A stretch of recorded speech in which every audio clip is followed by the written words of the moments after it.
talk through how to reset your batteries should they trip or be turned off through the relay system. So this boat has got the lithium battery option plus the additional option. So they're 230 amp each of 24, so this boat's got 690 amps. Realistically, for someone that's taking aircon, this is kind of your minimum setup that you need to go to. We do have space to put in a fourth battery if people want to do that. So on top of the Mastervolt lithium batteries, you've got a fuse, and then you've got the relay. Now, it's important to understand a relay is essentially a switch. It's not a breaker, it's a switch. So the relay is controlled either manually or from the Mastervolt system. So the Mastervolt system will shut down the battery.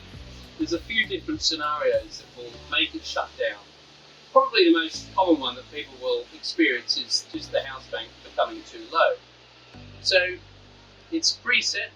If the state of charge drops below 20%, what will happen is the relays for the batteries will trigger, and the button will pop out the side here, and the battery will be shut off. In order to start that again, then we need to put power into the battery to get it above that 20% threshold. So now the best way to do that is either through shore power plug-in if you can, or simply starting the engines and putting some charge in through the alternator. So I'll just talk through, this battery at the moment is in the on position.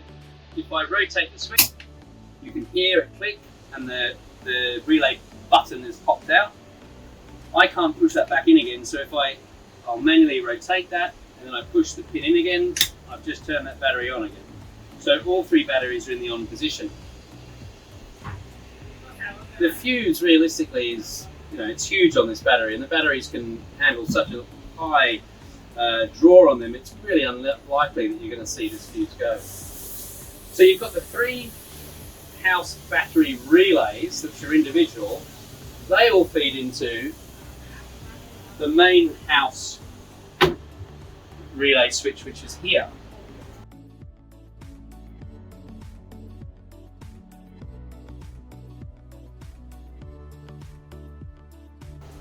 So when you turn on your house bank, it's all that's doing. It's a digital switch, which is then moving this switch to the on position.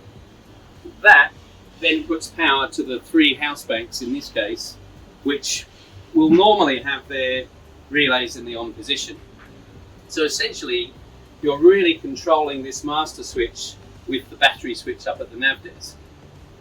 Now, we do that because when you shut off your batteries through the main switch to reduce your amperage draw, we still want to have power coming in and the batteries in the on position so that we can have our bilge pumps working and we can have our solar inputs charging the house bank. So essentially that is the gateway to shutting off all amperage draw other than the bilge pumps, and then you've got your power inputs coming into the house when that's in the off position.